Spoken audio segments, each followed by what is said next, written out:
يا اخي الدنيا بتعلمك كتير، الدنيا بتعلمك بالمواقف، بتديك اشارات، بتديك رسائل. انت سواء كنت عارفها او لا هي بتاكد لك برضو عشان لو نسيت ولو انت مش واخد بالك. دايما الرسائل دي بتكون لهدف ما. مفيش حاجه كانت تحصل عبث في حياتك، بل هو حب من ربنا ليك قبل اي شيء. النهارده حصل قدامي شويه مواقف كده، يعني فيما معناها يعني او اللي انا فهمته ان فعلا مفيش حد هيبقى لك خالص، ولا حتى الدنيا. اقول لك على حاجه، ولا حتى نفسك هتبقى لك، لان انت كده كده طالع فوق. آه، من غير النظره التشاؤميه، يعني مش عاوزك تاخد كلامي على اساس ان هو يعني فاهم سوداوي شويه، لا. انا بس بقولك كده علشان عاوز افهمك انك انت لو مش كويس لنفسك قبل اي حاجه، فمفيش حد هيكون كويس معاك، لان اصلا مفيش حد عاوزك معاه. مفيش حد هينتظرك، مفيش حد هيحتملك، مفيش حد تفهم هيعمل نفسه مش واخد باله معاك. اصلا ما عندوش مبرر انه يعمل معاك كده، يعني مهما كان قريب منك ايه او مهما كان حكم وشكل العلاقه اللي ما بينكم، ف هيعمل كده ليه؟ انت ما عندكش اصلا قيمه. يعني فاهم، قيمتك جايه من نفسك اولا قبل اي شيء. فانت لو مش مدي لنفسك قيمتها فعلا، مفيش حد يديك قيمه. طبعا ممكن واحد تاني يقول لي يعني كده كده انا بستمد قيمتي من نفسي ومش عارف ايه. اقول لك حلو، لو انت عاوز تعتزل البشر هقول لك يعني لو انت عاوز تعتزل البشر وعايش مع نفسك قشطه، وده حاجه كويسه جدا على فكره. وانا يعني انا موافق جدا مع ده، وشايف ان دي الطريقه الصح ان انت ممكن يعني تعيش بيها في حياتك كلها. يعني اللي هو مش مهم الناس في اي شيء ومش مهم نظرتهم، بس لو انت يعني عندك بين الاكتفاء الذاتي بنفسك ما يكفي انك فعلا تعتزل البشر. لو لا، فخلاص يبقى ده مش مكانك او مش طريقتك. الشاهد من الموضوع، انت لو ما حطيتش نفسك رقم واحد، فانت للاسف الاخير عن الكل. لو ما انت شايف نفسك بالقدر الكافي محدش هيشوفك اصلا، مهما كان ده مين. يعني بقى يعني اخوك، صاحبك، ابوك، امك، عاوز اقول لك اي حد.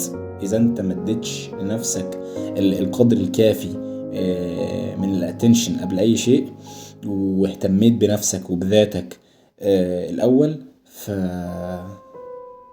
ما تندهش من رد فعل الناس. على فكرة الإنسان ده كائن غريب جدا، ومهما كان العلاقة اللي بينكم فاعرف إن هي في الأول وفي الآخر علاقة مصلحة، في مصلحة ما موجودة. فأنت لو ما بتأديش مصلحة أو ما بتقدمش قيمة، وللأسف ده الجانب يعني ممكن الناس تبص له بصة، يعني مش عارف أقولها إزاي، اللي هي مثلا مش لطيفة. مش عاوز أقول أكتر من كده، بس أنا عاوز أقول الإنسان أناني. يعني باختصار، يعني عاوز أقول الإنسان أناني جدا. فوانت لو ما قدمتلوش حاجة هو هيركنك او يحطك في زون. انت نفسك ممكن يحصل لك من الحزن والزعل اللي فعلا يسيب علامات جواك، وده مش ذنبه، لان هو بني ادم. حتى قال ان وعليكم انفسكم، ماشي. وقال ان كل نفس هتفكر في نفسها بس، ويوم يفر المرء من ابيه وامه واخويه وهكذا. فاهم ان هو يعني انت لوحدك وانت ونفسك. مفيش حد اطلاقا اطلاقا ينفع يخش في الحيز ده غيرك انت ونفسك وربنا. ايا كان مين يكون، يعني مهما كان العلاقة ايه، هيفضل في الجانب اللي انت بتكون فيه انت ونفسك بس موجودين. وهنا مفيش حد ينفع يتدخل غير ربنا، لان مفيش حد هينفع يسمعك فعلا غير ربنا، لان اللي هيتقال محدش هيفهمه غير ربنا. مش لان الناس ما تستحقش، ممكن فعلا ربنا يكون مبارك لك في حد، او ربنا يعني زي ما مش عارف كده اداك هدية ان كان في حد فعلا عاوز يفهمك وبيحاول وبيحبك فعلا وعاوزك تكون احسن. بغض النظر بقى اذا كان له مصلحه او لا، او فعلا الحب ده حقيقي او لا. مش لازم علاقه حب يعني عاطفيه، لا، بتكلم عن اي علاقه عامه. فدي بتكون رزق من عند ربنا.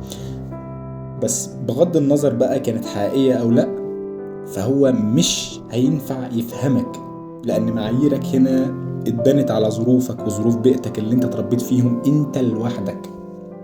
ومش بس كده، ده كمان على طريقة استجابتك للبيئة دي. فممكن يكون اتنين عايشوا في نفس البيئة بس الاستجابة بتاعتهم كانت مختلفة.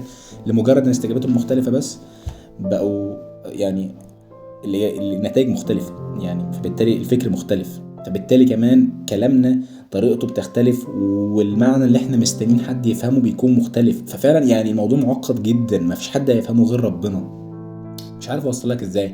يعني مفيش حد فعلا يستاهل وجوده جنبك في كل اللحظات بلا استثناء الا ربنا، وهو الوحيد اللي ينفع تستكفي بيه، وهو الوحيد اللي مينفعش يطلع بره المعادلة. لو طلع هتزعل بقى، يعني لو طلع هتزعل. يعني الإنسان بيحتاج لجانب من حياته يكون مؤمن فيه، مؤمن بحد، مؤمن بشيء، مرتبط بإن دايما في سبورت أو في دعم من حد بأي شكل. ما بالك إن كل الدعم موجود بشكل لا نهائي، بشكل مش مرتبط بأي شروط غير إنك تكون كويس. يعني قال لك كون كويس وانا هكون معاك. يعني هو حرفيا عاوزك تكون مبسوط، عاوزك تكون ناجح، عاوزك تعمل وتعمل. ف بجد يعني نصيحة، يعني مش عارف اقولها ازاي، بس فعلا كلمة من قلبي لكل شاب وشابة بيضيعوا وقتهم في لا شيء.